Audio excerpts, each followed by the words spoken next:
We are finally on the last video for this paper, and this is question 11 and question 12. So, question 11 says 11.1 Machine A and machine B are two different coin pressing machines that operate at the same time. Then they tell us that the probability that machine A only presses a 5 rand coin is X, and the probability that machine B only presses the 5 rand coin is 0.3. Okay, so we have that, as you can see. The probability that both machines press 5 rand coins at the same time is 0.1. So they've represented this in a Venn diagram. So this is just a representation of those probabilities as a Venn diagram. And the first question is, if A and B are independent events, determine the values of X and Y. Okay, so we can start off with X. X is part of the circles here. See, they told us if they are independent, right? How do we actually find the value of X? So we need to understand something about independent events.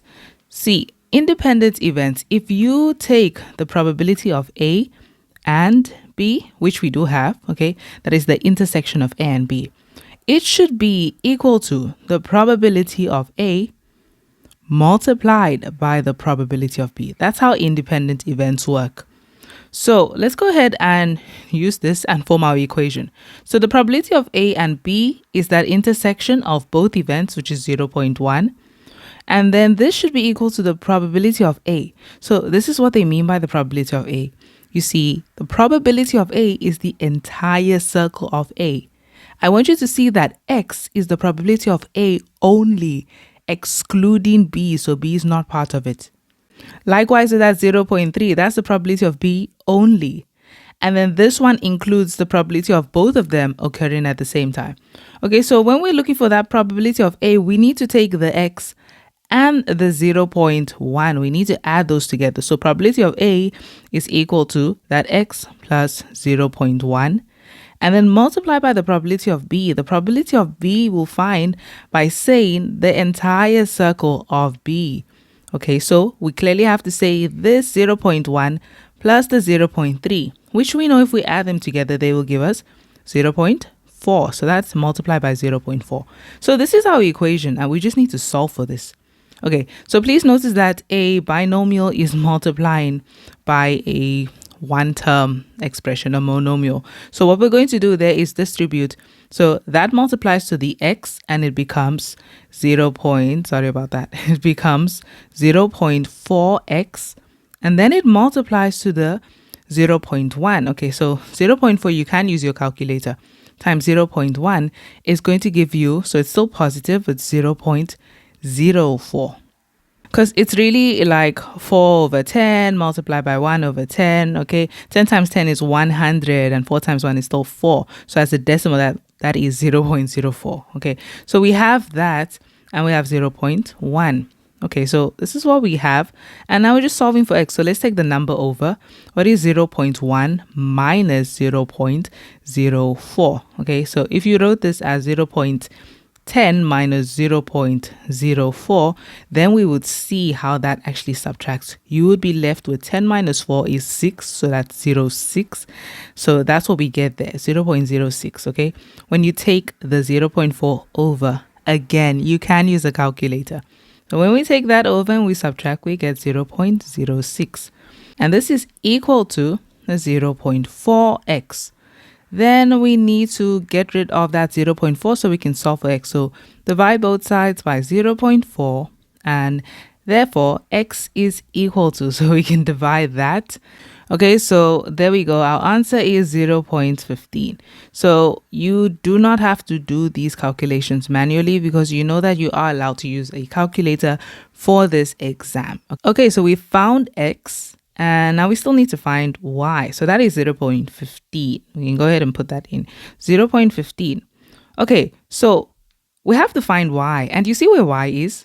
Y is right on the outside. So it's not included in the circles. So we are at an advantage because these are in decimal form. Because they're in decimal form, think about what everything would add up to if you added everything inside this rectangle.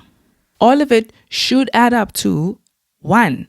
And the reason it should add up to 1 is because they're really just probabilities. It's the chances of things happening. And altogether, they make up one whole, okay? So it's really, if you add everything, you get 100% of all the probabilities that you have here.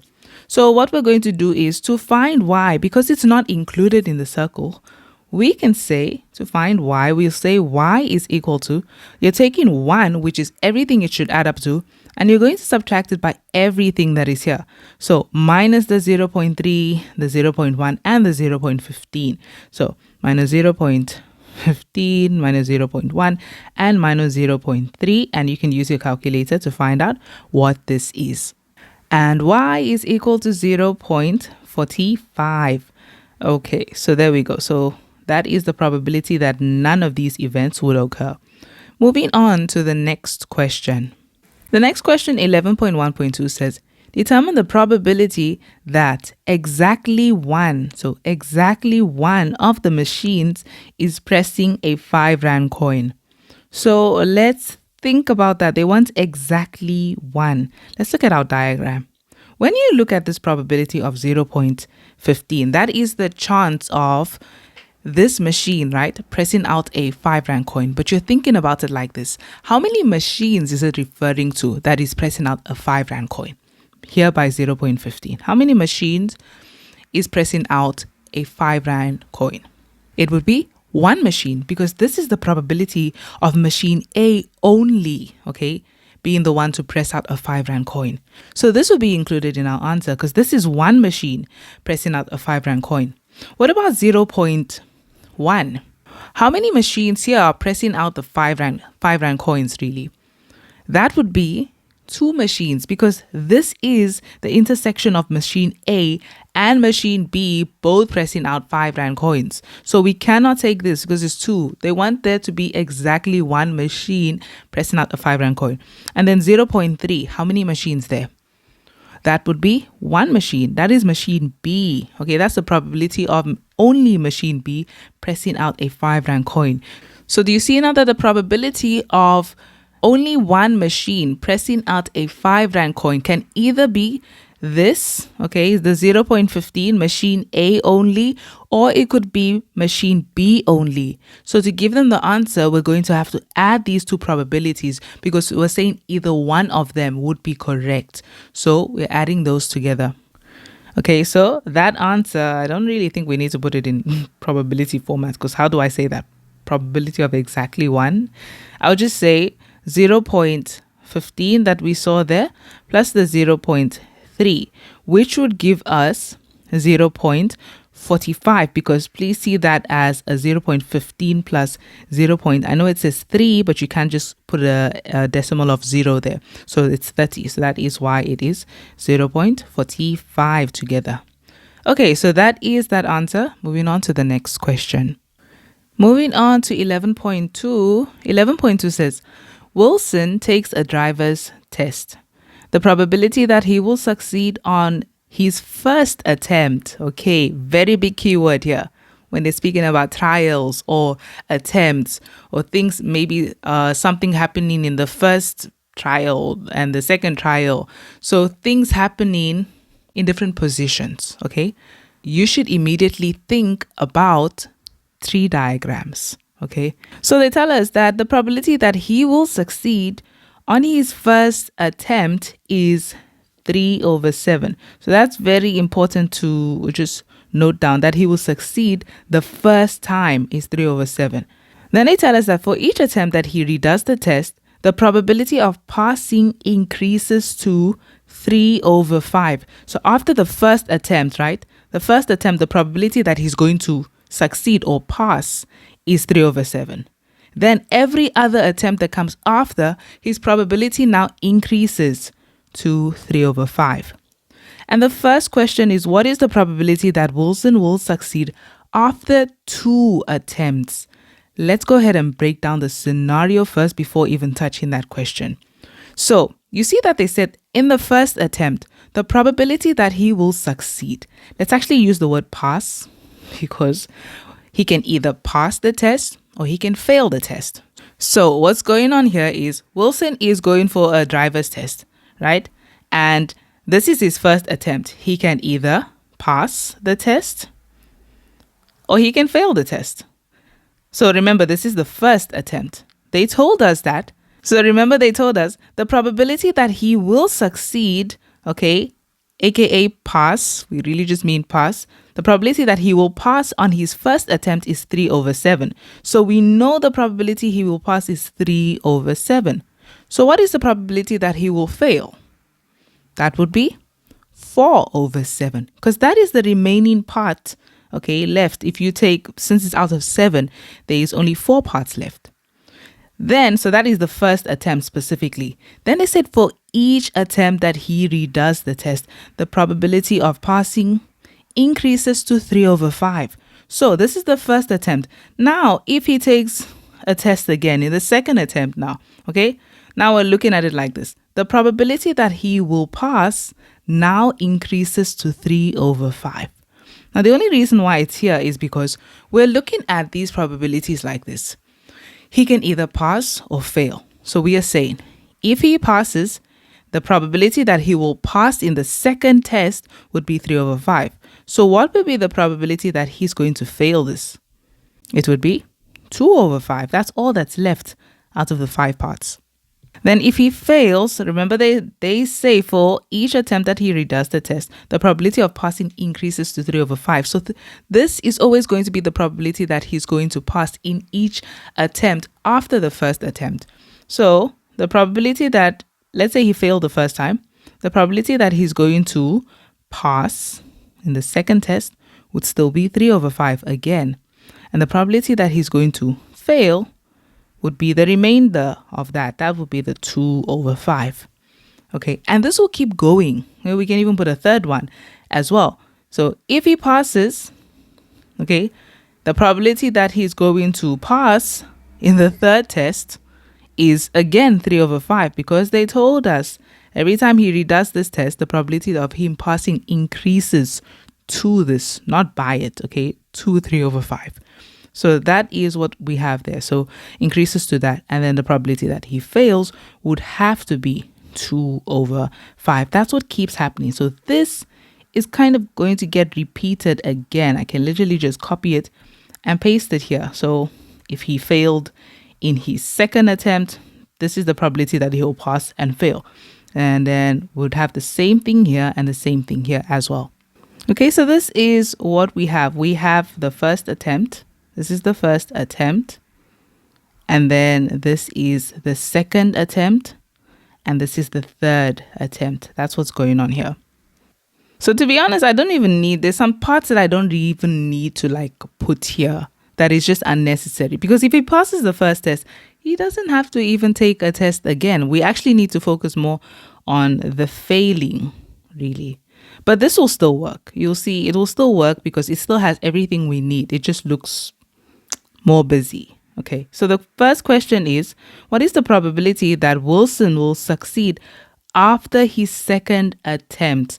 So let's think about it like this. You see, for Wilson to succeed in his second attempt, he must have failed his first. Because if he passed his first, why would he need to take another test? So with that being said, we know in the first attempt, he needs to fail first. And then in the second attempt, he needs to pass. And that's the only way he's going to succeed in his second attempt. So he fails here first. Then in the second attempt, he needs to pass. So do you see the probabilities we're going to take? And remember, with tree diagrams, you multiply your probabilities across like that. So this is what we're going to take. We're going to take the 4/7 for him to succeed or pass. In that second attempt, we're going to take 4/7 multiplied by the 3/5. Okay, because he has to fail the first time for him to even succeed in the second attempt. Okay, so this is what we have. And 3 times 4 is 12. And 7 times 5 is 35. So that would be our answer. Okay, moving on to the next question. Then the second question, 11.2.2 says, determine the probability that Wilson will succeed after 3 attempts. So which attempts must he fail For him to succeed in the third attempt, he needs to fail attempt 1, fail attempt 2, and then pass in attempt 3 for him to succeed in 3 attempts. Because if he passed attempt 1, why is he writing the test again? Okay, so that's how we're going to look at it. So now we're going to look at it like this. The first attempt, he needs to fail. Okay, so we're going to go with fail. And then the second attempt, he needs to fail again. And then the third attempt, he finally needs to pass. So that's how we're looking at it. You see, it leads to fail. Then we have 2 branches, either pass or fail. So we go to fail. And then 2 branches, either pass or fail, we go to pass. That way he will pass in his third attempt. So let's go ahead and take those values and multiply them. So we are taking the 4 over 7, we're multiplying it by the 2 over 5, and then we're multiplying it by the 3 over 5. So 3 over 5. And we're going to go ahead and just put that there and find our answer. Okay, so let me go ahead and multiply those out and see what exactly they give us. Okay, we can actually just multiply it. So 2 times 3 is 6, 6 times 4 is 24, and then 7 times 5 is 35, 35 times 5, you can just say 5 times 30 is 150, and then 5 times 5 is 25, so that's 175. So that's over 175. And we know that these don't have anything in common because that has factors of 5 and that has factors of 2. So that would be our answer. That is our final answer there. Okay, and we finally move on to question 12, which is the last part of this paper. Okay, so now we're on question 12. So 12.1 says, when Marge turned 8, her friends Emily, Clara, Corey, Liza, Shirley, and Penny were invited to her birthday party. Marge and her friends sat in a row. Okay, so they sat in a row. Let's just count the amount of friends they are. Okay, so it's Marge, because Marge is with her friends, right? So it's Marge, 1, Emily, Clara, Corey, Liza, Shirley, and Penny. So in total, that's 7 people, okay? Because she has 6 friends. So the question is, in how many ways can they be seated if, first of all, they are seated in alphabetical order? Okay, so a question like this has somewhat shown up in the May to June 2024 paper, okay, in paper 1, probability as well.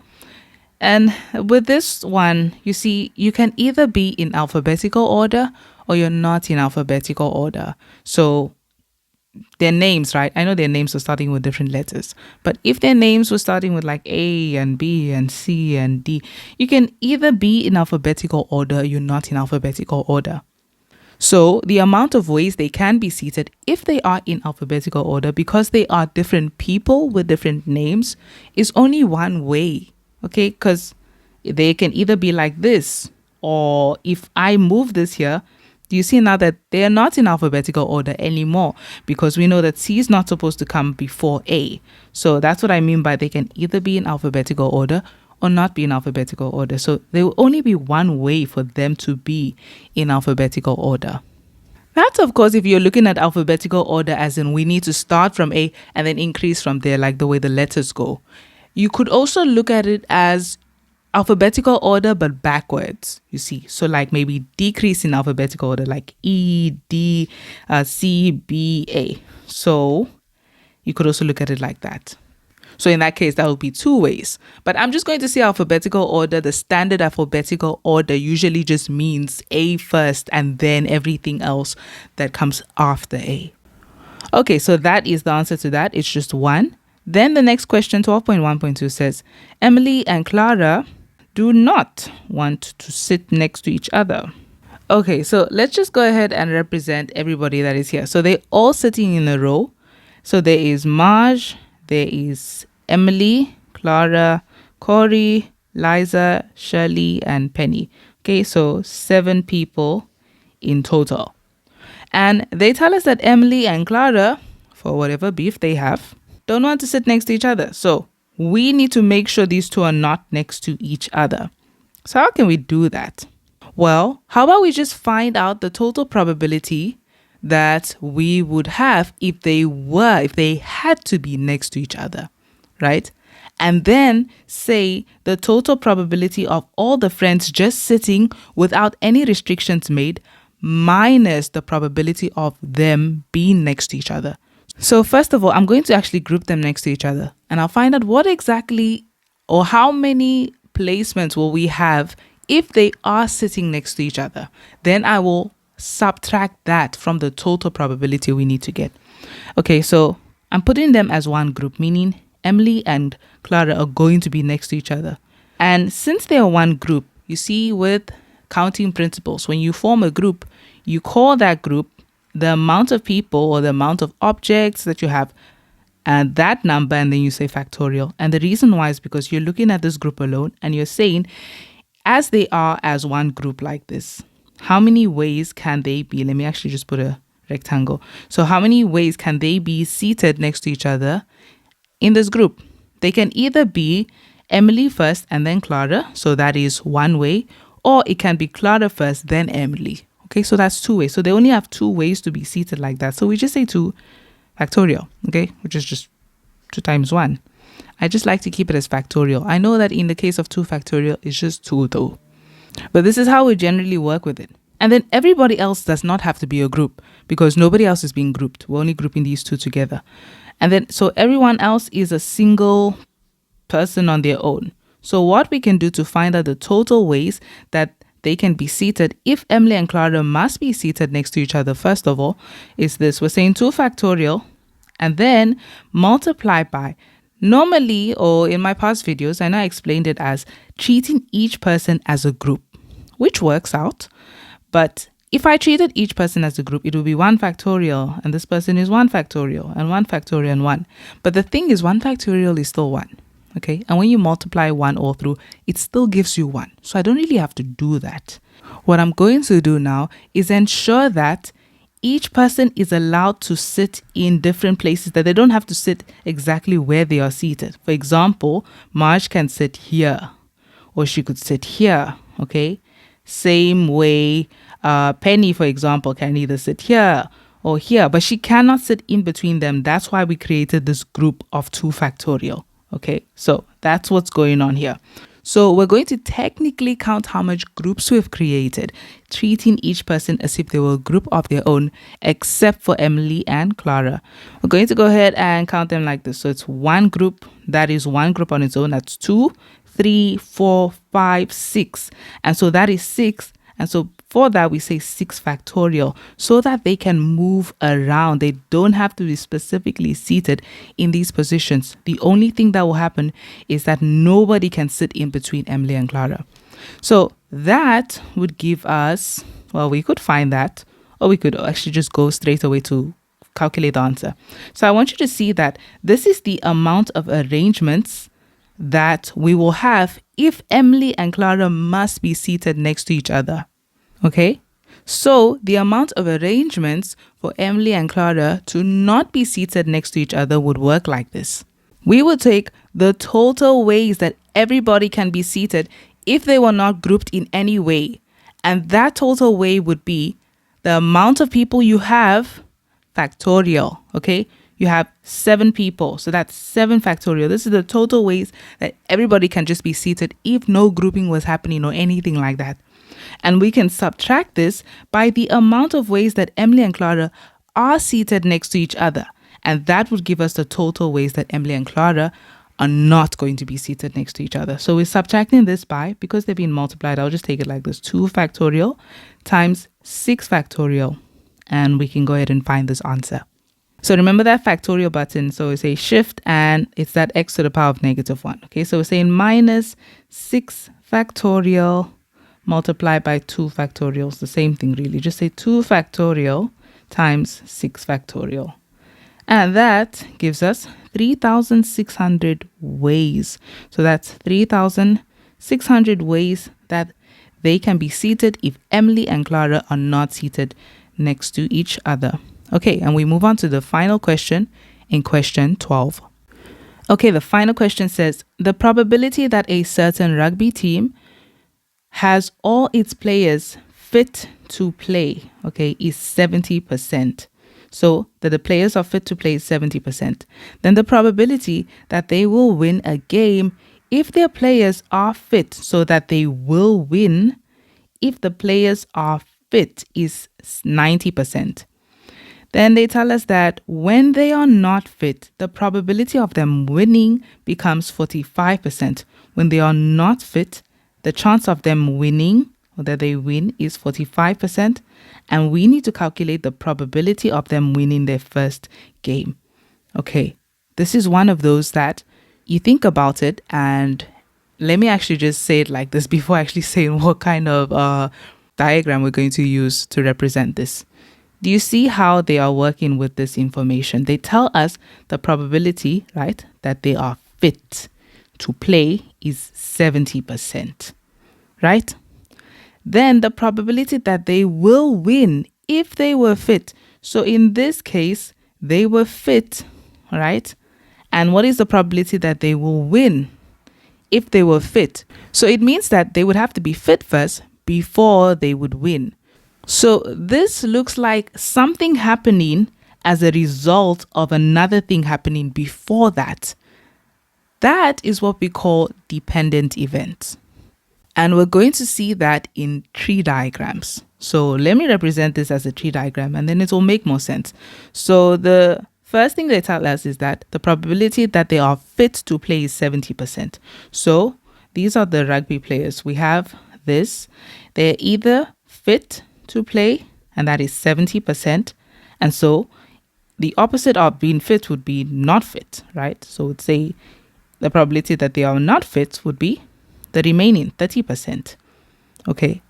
And this is why I say it's dependent events, because something happened that caused another thing to happen. So they say the probability that they will win if all their players were fit or are fit is 90%. So the probability that they will win if they were fit. So it means now after we see that they are fit, they can either win or lose. So win or lose. We can represent it as a tree diagram. So fit and they win is 90%. So it means that the probability that they're going to lose if they were fit would be 10%. Okay, because that's the remaining part of 90. 90 plus 10 will give you the total 100%. And what else do they tell us? They tell us that when they are not fit, the probability of them winning becomes 45%. So when they are not fit, right, the probability of them winning becomes 45%. So when they are not fit, what is the probability of them losing? That would be 55%. That is the total that will give you 100. So this is what we have. And all in all, we just need to calculate the probability that they will win the first game. So what is the probability that they're going to win, given the information we have? So this is how we can look at this. We don't care regardless of whether they were fit or they were not fit. They just need to win. That's really all we're looking at. So this is what we're going to do. Okay, so whether they were fit or not fit, at the end of the day, we want them to win. So let's start with the fit. If they were fit, the probability that they win is over here. So we're going to take these probabilities and multiply them. So this is one of the probabilities that they will win. 70%, which is 70 over 100, multiplied by the 90%. Okay, so that's one probability that they win. Any other probability that they win, does that happen anywhere else? Yes, it does. When they are not fit, the probability that they will win is 45% here, right? So we have to actually take that as well. So that would be the 30 over 100 multiplied by the 45 over 100. So these two, right? These two probabilities we're going to get. We are going to do what with them?